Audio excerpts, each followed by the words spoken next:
ಕೇರಳದ ಲಾಭಿಗೆ ಮಣಿಯಿತ ಕರ್ನಾಟಕ ಸರ್ಕಾರ ಅನ್ನುವಂತ ಪ್ರಶ್ನೆ ಹುಟ್ಕೊಂಡಿದೆ. ಕಾರಣ ರಾಜ್ಯದಲ್ಲಿ ನಂದಿನಿ ದೋಸೆ ಹಿಟ್ಟು ಹಾಗೂ ಇಡ್ಲಿ ಹಿಟ್ಟು ತಡೆಗೆ ವ್ಯಾಪಕವಾಗಿ ಆಕ್ರೋಶ ವ್ಯಕ್ತವಾಗ್ತಾ ಇದೆ. ಬಾಯ್ಕಾಟ್ ಡಿ ಪ್ರಾಡಕ್ಟ್ ಅನ್ನುವಂತ ಒಂದು ಅಭಿಯಾನ ಕೂಡ ಆರಂಭವಾಗಿದೆ.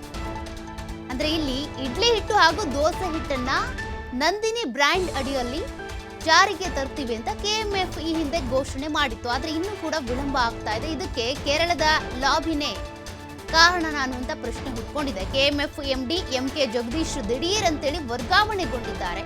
ಅವರೇ ಇದಕ್ಕೆ ಪ್ರಕಟಣೆ ಕೂಡ ಮಾಡಿದ್ರು, ನಾವು ದೋಸೆ ಹಿಟ್ಟು ಇಡ್ಲಿ ಹಿಟ್ಟನ್ನ ತರ್ತೀವಿ ನಂದಿನಿ ಬ್ರ್ಯಾಂಡ್ ನಲ್ಲಿ ಅಂತ. ಆದ್ರೀಗ ಅವರೇ ವರ್ಗಾವಣೆ ಆಗಿದ್ದಾರೆ. ಹಾಗಾಗಿ ಕೇರಳದ ಲಾಭಿಗೆ ಸರ್ಕಾರ ಮಣಿಯಿತ ಅನ್ನುವಂತ ಪ್ರಶ್ನೆ ಕೂಡ ಇಲ್ಲಿ ರೈಸ್ ಆಗ್ತಾ ಇದೆ. ನಂದಿನಿ ಇಡ್ಲಿ ಹಿಟ್ಟು ದೋಸೆ ಹಿಟ್ಟು ಪರಿಚಯಿಸೋದಕ್ಕೆ ಜಗದೀಶ್ ಅವರು ಮುಂದಾಗಿದ್ರು. ಇದಕ್ಕೆ ದಿನಾಂಕವನ್ನ ಕೂಡ ನಿಗದಿ ಮಾಡಿಕೊಂಡಿದ್ರು. ಆದ್ರೀಗ ವಿಳಂಬ ಆಗ್ತಾನೆ ಇದೆ. ಕೇರಳದ ಲಾಭಿಗೆ ಮಣಿದು ಜಗದೀಶ್ ಅವರನ್ನ ವರ್ಗಾವಣೆ ಮಾಡಿದ್ದಾರೆ ಎನ್ನುವಂತ ಆರೋಪ ಕೂಡ ಕೇಳಿಬಂದಿದೆ. ಕೇರಳ ಐಡಿ ದೋಸೆ ಇಡ್ಲಿ ಹಿಟ್ಟಿನ ಬ್ರ್ಯಾಂಡ್ ಏನಿದೆ ಮಾಲೀಕರು ಒತ್ತಡ ಮಾಡಿದ್ರು ಅನ್ನುವಂತ ಒಂದಷ್ಟು ಗಂಭೀರ ಆರೋಪಗಳು ಇಲ್ಲಿ ಕೇಳಿ ಬರ್ತಾ ಇದ್ದಾವೆ. ಈಗಾಗಲೇ ಐಡಿ ಇರ್ಬೋದು, ಅದೇ ರೀತಿಯಾಗಿ MTR ಸೇರಿದಂತೆ ಈ ಬ್ರ್ಯಾಂಡ್ನ ಹಿಟ್ಟುಗಳು ಈಗ ಮಾರ್ಕೆಟ್ನಲ್ಲಿ ಇದ್ದಾವೆ. ಬಟ್ ಅದಕ್ಕೆ ಸಡ್ಡು ಹೊಡೆಯೋದಕ್ಕೆ ಅಂತ ನಂದಿನಿ ದೋಸೆ ಹಿಟ್ಟು ನಂದಿನಿ ಇಡ್ಲಿ ಹಿಟ್ಟನ್ನ ತರ್ತೀವಿ ಅಂತೇಳಿ ಹೇಳ್ತಾ ಇದ್ರು ನಂದಿನಿ ಕಡೆಯಿಂದ. ಆದ್ರೀಗ ಅದಕ್ಕೆ ವ್ಯಾಪಕವಾಗಿ ತಡೆಯೊಡ್ಡಿದ್ದಾರೆ ಎನ್ನುವಂತ ಗಂಭೀರ ಆರೋಪ ಕೇಳಿ ಬಂದಿದೆ. ಇನ್ನು ಮುಂದೆ ಕೇರಳ ಮೂಲದ ಐಡಿ ದೋಸೆ ಹಿಟ್ಟು ನಾವು ಖರೀದಿ ಮಾಡಲ್ಲ ಅಂತ ಕನ್ನಡಿಗರೀಗ ಆಕ್ರೋಶವನ್ನ ಹೊರ ಹಾಕ್ತಾ ಇದ್ದಾರೆ. ಕೆಎಂಎಫ್ ದೋಸೆ ಮತ್ತು ಇಡ್ಲಿ ಹಿಟ್ಟು ಪರಿಚಯಿಸಬೇಕು ಅಂತ ಆಗ್ರಹಿಸಿದ್ದಾರೆ. ಅದಕ್ಕಾಗಿ ಈಗ ಬಾಯ್ಕಾಟ್ ಅಭಿಯಾನ ಕೂಡ ಶುರುವಾಗಿದೆ. ಅಂದ್ರೆ ಐಡಿ ಕೇರಳದ ಹಿಟ್ಟು ಏನಿದೆ ಇಡ್ಲಿ ಹಾಗೂ ದೋಸೆಯ ಹಿಟ್ಟು ಅದನ್ನ ಖರೀದಿ ಮಾಡಬೇಡಿ, ನಾವು ಕೆಎಂಎಫ್ ಕಡೆಯಿಂದ ಬರುವಂತ ದೋಸೆ ಮತ್ತು ಇಡ್ಲಿ ಹಿಟ್ಟನ್ನ ತೆಗೆದುಕೊಳ್ತೀವಿ, ಹಾಗಾಗಿ ಅದನ್ನ ಜಾರಿ ಮಾಡಿ ಅನುಷ್ಠಾನಕ್ಕೆ ತನ್ನಿ ಈ ಯೋಜನೆನ ಅಂತ ಈಗ ಕನ್ನಡಿಗರು ಒತ್ತಾಯಿಸ್ತಾ ಇದ್ದಾರೆ. ಈಗಾಗಲೇ ಮಾರ್ಕೆಟ್ನಲ್ಲಿ ಇರುವಂಥ ಐಡಿ ದೋಸೆ ಹಿಟ್ಟು ಏನಿದೆ ಇಡ್ಲಿ ಹಿಟ್ಟು ಅದು ಕೇರಳದ ಬ್ರ್ಯಾಂಡ್. ಹೀಗಾಗಿ ಅದಕ್ಕೆ ಸಡ್ಡು ಹೊಡೆಯೋದಕ್ಕೆ ಪೈಪೋಟಿ ಕೊಡೋದಕ್ಕೆ ಅಂತ ಕೆಎಂಎಫ್ ಕಡೆಯಿಂದ ಈ ಒಂದು ನಂದಿನಿ ದೋಸೆ ಹಿಟ್ಟು ಇಡ್ಲಿ ಹಿಟ್ಟನ್ನು ಜಾರಿಗೆ ತರ್ತೀವಿ ಅಂತೇಳಿ ಕೆಎಂಎಫ್ನ ವ್ಯವಸ್ಥಾಪಕ ನಿರ್ದೇಶಕ ಆಗಿರುವಂಥ ಜಗದೀಶ್ ಅವರು ಹೇಳಿದರು. ದಿನಾಂಕವನ್ನು ಕೂಡ ಅವರು ಪ್ರಕಟ ಮಾಡಿದ್ರು. ಆದರೆ ಪದೇ ಪದೇ ಈ ರೀತಿ ವಿಳಂಬ ಆಗ್ತಾ ಇರೋದಕ್ಕೆ ಸಂಬಂಧಪಟ್ಟಂತೆ ಹಲವಾರು ಅನುಮಾನಗಳು ಶುರುವಾಗಿದೆ. ಕೇರಳದ ಮುಖ್ಯಮಂತ್ರಿಯ ಜೊತೆಗೆ ಏನಾದರೂ ಇದಕ್ಕೆ ಸಂಬಂಧಪಟ್ಟಂತೆ ಡೀಲ್ ಮಾಡ್ಕೊಂಡಿದ್ದಾರಾ, ನಾವು ನಂದಿನಿ ಬ್ರ್ಯಾಂಡನ್ನು ತಂದುಬಿಟ್ರೆ ನಿಮ್ಮ ಒಂದು ಬ್ರ್ಯಾಂಡ್ಗೆ ಸೆಡ್ ಹೊಡೆದಂತೆ ಆಗುತ್ತೆ ಅನ್ನುವಂಥ ಕಾರಣಕ್ಕೆ ಡೀಲ್ ಮಾಡ್ಕೊಂಡಿದ್ದಾರೆ ಅನ್ನುವಂಥ ಪ್ರಶ್ನೆ ಸಹಜವಾಗಿಯೇ ಮೂಡ್ತಾ ಇದೆ ಈಗ. ಹಾಗಾಗಿ ಈಗ ಕನ್ನಡಿಗರು ವ್ಯಾಪಕವಾಗಿ ಆಕ್ರೋಶವನ್ನು ಹೊರಹಾಕ್ತಾ ಇದ್ದಾರೆ. ಈ ಐಡಿ ದೋಸೆ ಮತ್ತು ಇಡ್ಲಿ ಹಿಟ್ಟನ್ನು ಬಾಯ್ಕಾಟ್ ಅಭಿಯಾನ ಕೂಡ ಈಗ ಶುರುವಾಗಿದೆ. ಸಾಮಾಜಿಕ ಜಾಲತಾಣಗಳಲ್ಲಿ ಪೋಸ್ಟ್ ಮಾಡ್ತಾ ಇದ್ದಾರೆ. ಕೇರಳ ಮೂಲದ ಐಡಿ ಬ್ರ್ಯಾಂಡ್ನ ದೋಸೆ ಹಿಟ್ಟು ಹಾಗೂ ಇಡ್ಲಿ ಹಿಟ್ಟನ್ನು ಖರೀದಿ ಮಾಡೋದು ಬೇಡ, ಕೆಎಂಎಫ್ ಕಡೆಯಿಂದ ನಂದಿನಿ ದೋಸೆ ಮತ್ತು ಇಡ್ಲಿ ಹಿಟ್ಟು ಆದಷ್ಟು ಬೇಗ ಜಾರಿಗೆ ಬರಲಿ ಅಂತ. ಜೊತೆಗೆ ಬಿಜೆಪಿ ಕಡೆಯಿಂದ ಟ್ವೀಟ್ ಮಾಡಲಾಗಿದೆ. ಆರೋಪವನ್ನು ಹೊರಿಸಿದ್ದಾರೆ ಬಿಜೆಪಿಯ ಅಧಿಕಾರಿಗಳು. ಕೇರಳದ ಮುಖ್ಯಮಂತ್ರಿಯ ಜೊತೆಗೆ ಮಾತನಾಡಿಕೊಂಡು ಇವರು ನಮ್ಮ ಕರ್ನಾಟಕದಿಂದ ಬರಬೇಕಾಗಿರುವಂಥ ಕೆಎಂಎಫ್ ನಂದಿನಿ ದೋಸೆ ಹಾಗೂ ಇಡ್ಲಿ ಹಿಟ್ಟನ್ನು ಜಾರಿಗೆ ತರೋದಕ್ಕೆ ಬಿಡ್ತಾ ಇಲ್ಲ.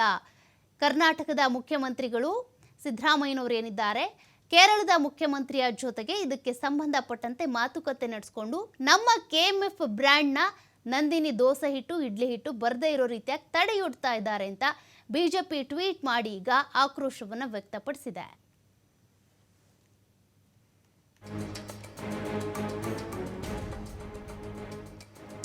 ಮತ್ತಷ್ಟು ಮಾಹಿತಿ ಕೊಡ್ತಾ ಹೋಗ್ತಾರೆ ಪ್ರತಿನಿಧಿ ಗಣೇಶ್. ಈಗಾಗಲೇ ನಂದಿನಿ ದೋಸೆ ಹಿಟ್ಟು ಇಡ್ಲಿ ಹಿಟ್ಟು ಬರುತ್ತೆ ಅಂತ ಎಲ್ಲರೂ ಕೂಡ ಕಾಯ್ತಾ ಇದ್ರು ಕನ್ನಡಿಗರು, ಕರ್ನಾಟಕದವರು. ಬಟ್ ಈಗ ಅದಕ್ಕೆ ತಡೆಯೊಡ್ಡಿದ್ದಾರೆ ಎನ್ನಲಾಗ್ತಾ ಇದೆ. ಕರ್ನಾಟಕ ಸರ್ಕಾರ ಏನಾದರೂ ಕೇರಳ ಸರ್ಕಾರದ ಜೊತೆಗೆ ಇದಕ್ಕೆ ಸಂಬಂಧಪಟ್ಟಂತೆ ಸಂಧಾನ ಅಥವಾ ಡೀಲ್ ಮಾಡ್ಕೊಂಡಿದ್ಯಾ ಅನ್ನುವಂಥ ಆರೋಪ ಕೂಡ ಇದೆ. ಬಿಜೆಪಿ ಇದಕ್ಕೆ ಟ್ವೀಟ್ ಕೂಡ ಮಾಡಿದೆ. ನಿಜಾನಾ ಇದು? ಅಲ್ಲ, ಈ ತರದ ಒಂದು ಆರೋಪ ಬಗ್ಗೆ ಖಂಡಿತವಾಗ್ಲು ಈಗ ಸೋಷಿಯಲ್ ಮೀಡಿಯಾದಲ್ಲಿ ಒಂದ್ ರೀತಿಯಲ್ಲಿ ವೈರಲ್ ಆಗ್ತಿರೋದು, ಕಮೆಂಟ್ಸ್ ಗಳು ಬರ್ತಾ ಇದೆ. ನಮ್ಮ ಪ್ರಾಡಕ್ಟ್ ಏನಿದೆ ಅದು ಬೇರೆ ರಾಜ್ಯಗಳಲ್ಲಿ ಮಾರಾಟ ಆಗುವಂತ ಒಂದು ಖುಷಿ ವಿಚಾರ. ಅದೊಂದು ನಮ್ಮ ಉದ್ಯಮ ಬೇರೆ ರಾಜ್ಯಗಳಲ್ಲಿ ಆಗತ್ತೆ ಅನ್ನುವಂಥದ್ದು ಖುಷಿ ವಿಚಾರ. ಆದ್ರೆ ಅದಕ್ಕೆ ದೊಡ್ಡ ಮಟ್ಟದಲ್ಲಿ ಕೇರಳ ಕಡೆಯಿಂದ ಲಾಬಿ ಆಗ್ತಾ ಇದೆ ಅನ್ನುವಂತಹ ಮಾತುಗಳು ಕೂಡ ಕೇಳಿ ಬರ್ತಾ ಇದೆ. ಮುಖ್ಯವಾಗಿ ಇಲ್ಲಿ ನಂದಿನಿ ಪ್ರಾಡಕ್ಟ್ ಇಡೀ ಆಲ್ ಓವರ್ ಇಂಡಿಯಾದಲ್ಲೇ ಸಾಕಷ್ಟು ಉತ್ತಮ ರೆಸ್ಪಾನ್ಸ್ ಇರುವಂತದ್ದು. ರಾಷ್ಟ್ರೀಯ ಮಟ್ಟದಲ್ಲಿ ಬೇರೆ ಬೇರೆ ರೀತಿಯಲ್ಲಿ ಈ ಪ್ರಾಡಕ್ಟ್ ಒಂದ್ ರೀತಿಯಲ್ಲಿ ಬೇರೆ ಬೇರೆ ಕಡೆ ವಹಿವಾಟು ಜಾಸ್ತಿ ಆಗ್ತಾ ಇದೆ. ಇಂತಹ ಸಂದರ್ಭದಲ್ಲಿ ಹೊಸದಾಗಿ ದೋಸೆ ಹಿಟ್ಟು ಅಂದ್ರೆ ರೆಡಿ ಟು ಈಟ್ ಆಗುವಂತ ಒಂದು ಪ್ರಾಡಕ್ಟ್ ಅನ್ನ ನಾವು ಸ್ಟೇಟ್ ಲೆವೆಲ್ ಇಂದ ನ್ಯಾಷನಲ್ ಲೆವೆಲ್ ತಗೊಳ್ಳೋದಕ್ಕೆ ಈಗ KMF ಮುಂದಾಗಿತ್ತು. ಆ ಸಂದರ್ಭದಲ್ಲಿ ಅದನ್ನ ಇಂಟ್ರೊಡ್ಯೂಸ್ ಮಾಡೋ ಸಂದರ್ಭದಲ್ಲಿ ಕೆಲವೊಂದಿಷ್ಟು ಕಂಡೀಷನ್ಸ್ ಗಳನ್ನ ಹಾಕೊಂಡು ಕೇರಳ ಕಡೆಯಿಂದ ಅಲ್ಲಿನ ಉದ್ಯಮದಾರರು ಅಥವಾ ಅಲ್ಲಿನ ಸರ್ಕಾರ ಈ ಕಡೆಯಿಂದ ಲಾಬಿಗಳಾಗಿದೆ ಇಲ್ಲಿ ರಾಜ್ಯ ಸರ್ಕಾರಕ್ಕೆ ಅನ್ನುವಂಥದ್ದು.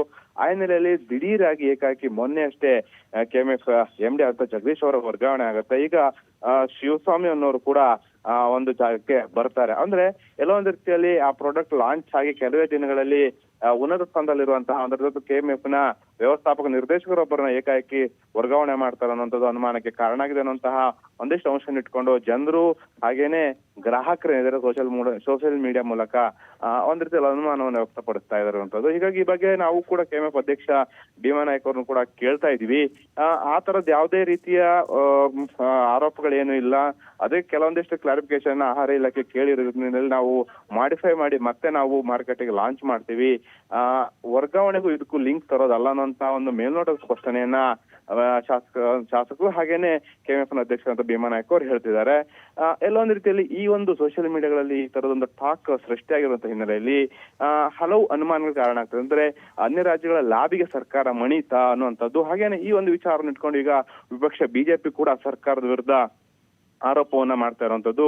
ಎಲ್ಲೋ ಒಂದ್ ರೀತಿಯಲ್ಲಿ ನಮ್ಮ ಪ್ರಾಡಕ್ಟ್ ಅನ್ನ ರಾಷ್ಟ್ರೀಯ ಮಟ್ಟದಲ್ಲಿ ಪ್ರೆಸೆಂಟೇಷನ್ ಮಾಡ್ತಿರೋ ಸಂದರ್ಭದಲ್ಲಿ ಅನ್ಯ ರಾಜ್ಯಗಳಿಗೆ ಲಾಭಿಗಳಿಗೆ ಯಾಕೆ ಸರ್ಕಾರ ಮಣಿಯುತ್ತೆ, ಈ ರೀತಿ ಅಧಿಕಾರಿಗಳ ವರ್ಗಾವಣೆ ಹಿಂದೆ ಹಲವು ಅನುಮಾನಗಳು ವ್ಯಕ್ತವಾಗಿದೆ. ಇಂತಹ ಒಂದು ಒಳ್ಳೆ ಪ್ರಾಡಕ್ಟ್, ಇಂತಹ ಒಂದು ಒಳ್ಳೆಯ ಸಂಸ್ಥೆಯ ಒಂದು ಉತ್ಪನ್ನಗಳನ್ನ ರಾಷ್ಟ್ರೀಯ ಮಟ್ಟದಲ್ಲಿ ಮಾರಾಟ ಮಾಡೋದ್ರಿಂದ ನಮಗೂ ಒಂದು ಹೆಸರು ಬರುತ್ತೆ, ಹಾಗೇನೆ ಸಂಸ್ಥೆ ಕೂಡ ಒಂದು ಉದ್ಯಮದಲ್ಲಿ ಲಾಭ ಆಗುತ್ತೆ ಅನ್ನುವಂತ ಹಿನ್ನೆಲೆಯಲ್ಲಿ ಸರ್ಕಾರ ದಿಟ್ಟ ಹೆಜ್ಜೆಯನ್ನು ಇಡಬಹುದಿತ್ತು. ಲಾಭಿಗೆ ಮಣಿಯುವಂತ ಅವಶ್ಯಕತೆ ಇದೆ ಅನ್ನುವಂಥದ್ದು ಈಗ ವಿಪಕ್ಷಗಳ ಆರೋಪ ಆಗಿರುವಂತದ್ದು. ಸೌಖ್ಯ. Thank you Ganesh ಡೀಟೇಲ್ಸ್ಗೆ.